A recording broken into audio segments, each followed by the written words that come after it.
कौन से किसान भाई को किस कंडीशन में कौन सी वैरायटी को लगाएं जिससे अच्छा उत्पादन हो, फसल गिरने की समस्या ना आए, रोग बीमारी की समस्या ना देखने को मिले। नमस्कार किसान भाई, अगर आप धान की खेती करते हैं तो अराई 6444 और पान 804 जमुना वैरायटी के बारे में ना जानते हो, ऐसा हो ही नहीं सकता। यह दोनों ही वैरायटियां अपनी अपनी अलग अलग विशेषताओं को लेकर हम सभी किसान भाइयों के बीच में बहुत ही लोकप्रिय वैरायटी है। लेकिन आज हम बात करेंगे इन दोनों ही बेस्ट वैरायटियों में से कौन सी वैरायटी ज्यादा बेहतर है बुआई से लेकर हार्वेस्टिंग तक। यानी इन दोनों ही वैरायटियों की पौध रोपाई हम कब से लेकर कब तक कर सकते हैं, कितने दिनों में फसल तैयार हो जाती है, पर एकड़ कितना उत्पादन होता है, कौन कौन से रोग के प्रति ये दोनों वैरायटी सहनशील है, कितना इससे उत्पादन होता है और चावल की क्या क्वालिटी रहती है, फसल गिरने के प्रति कितना सहनशील है। इन सभी विशेषताओं का कंपैरिजन करने के साथ साथ वीडियो के अंत में हम बात करेंगे कि इन दोनों ही बेहतर वैरायटियों में से किन किसान भाइयों को अराई 6444 को लगाना चाहिए और किन किसान भाइयों को किन कंडीशन में जो है वह पान 804 जमुना वैरायटी का चयन करना चाहिए।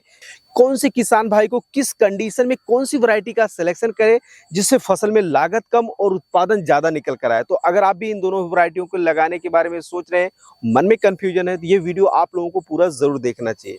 अगर बात करें इन दोनों ही वैरायटियों की कुछ विशेषताओं के बारे में, तो अराई 6444 जो है वो एक हाइब्रिड वैरायटी है, जबकि पान 804 जमुना जो है वो सुधारित एक रिसर्च वैरायटी है। अगर लगाने की बात करें तो इन दोनों ही वैरायटियों को आप जो है 20 जून से लेकर जो है 25 जुलाई के पहले पहले पौध रोपाई कर सकते हैं। अराई 6444 को आप रोपाई विधि और डीआरएस विधि दोनों से लगा सकते हैं, जबकि पान 804 जमुना को जो है अगर रोपाई विधि से ही केवल लगाएं तो शानदार रिजल्ट देखने को मिलता है।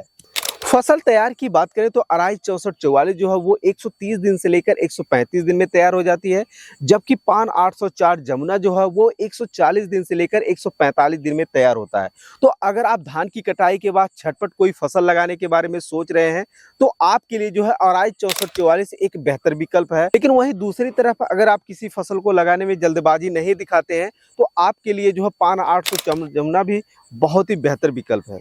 उत्पादन की बात करें तो अगर आप लोग अराई 6444 वैरायटी लगाते हैं तो पर एकड़ 30, 32, 35 कुंटल तक उत्पादन देखने को मिल सकता है। वहीं दूसरी तरफ अगर आप लोग पान 804 जमुना वैरायटी को लगाते हैं तो 35 से 40 कुंटल तक उत्पादन होने की पूरी संभावना इसमें बनी रहती है। अब आप बोलेंगे कि दोनों ही वैरायटियों में लगभग सेम उत्पादन है तो हम तो कोई भी वैरायटी लगा सकते हैं, अच्छा उत्पादन मिल जाएगा। यहीं पर आप लोग सबसे बड़ी भूल करते हैं, जिसके कारण आपकी फसल में लागत ज्यादा और उत्पादन कम निकल कर आता है। तो इन दोनों ही वैरायटियों का मेन गणित क्या है जिससे फसल में लागत कम और उत्पादन ज्यादा निकल कर आए, इसके लिए आप लोग वीडियो को अंत तक जरूर देखें। बात करें अगर इन दोनों ही वैरायटियों के पौधे में कल्लों के फुटाव और पौधे की हाइट के बारे में, तो चाहे आप पान 804 जमुना लगाएं या फिर अराई 6444 वैरायटी लगाएं, दोनों ही पौधे में अगर आप लोग अच्छे से देख रेख और मैनेजमेंट करते हैं तो प्रति पौधे में जो है 12 से 15, 15 से 20 कल्ले तक फुटाव देखने को मिल जाता है।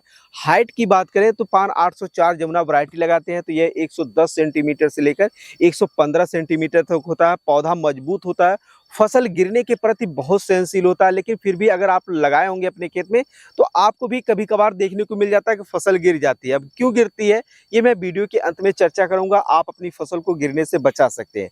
वहीं दूसरी तरफ अगर आप लोग अराई 6444 लगाते हैं तो इसके पौधे की हाइट जो होती है वह 105 से लेकर 115 सेंटीमीटर तक होता है। इसका भी पौधा मजबूत होता है, फसल गिरने के प्रति सहनशील होते हैं, लेकिन अक्सर किसान के खेत में देखा जाता है कि फसलें गिर ही जाती है। क्यों गिरती है ये वीडियो के अंत में हम चर्चा जरूर करेंगे। अगर रोग सहनशीलता की तो अराई 6444 जो है वो बीएलबी यानी बैक्टीरियल लीफ ब्लाइट के प्रति अच्छी सहनशीलता दिखाता है, जबकि पान 804 जमुना जो है वो leaf blight, seed blight, stem borer, leaf folder के प्रति अच्छी सहनशीलता बताई जाती है। बात करें इन दोनों ही वैरायटियों में लगने वाले बालियों और चावल की क्वालिटी के बारे में, तो अगर आप लोग अराई 6444 वैरायटी लगाते हैं तो इनके प्रति बालियों में जो है 250 से लेकर 300 तक दाने होते हैं, जिनमें से कुछ परसेंट दाने जो है वो खाली रह जाते हैं, यानी दानों का अच्छी तरीके से भराव देखने को नहीं मिलता है।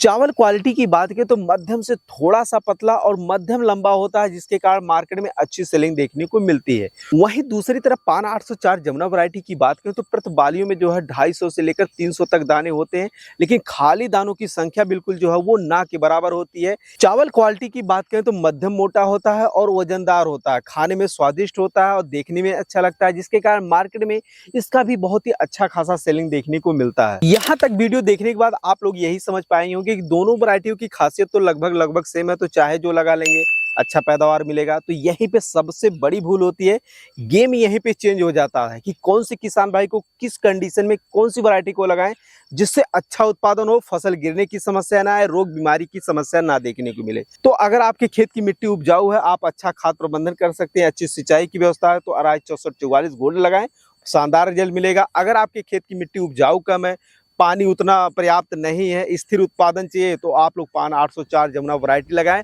और इस वर्ष शानदार उत्पादन पाएं। बाकी इस वीडियो में दी गई जानकारी आपको कैसी लगी ये कमेंट में जरूर बताएं और ऐसे ही खेती बाड़ी से जुड़ी उपयोगी वीडियो देखते रहने के लिए चैनल को जरूर सब्सक्राइब करें। धन्यवाद।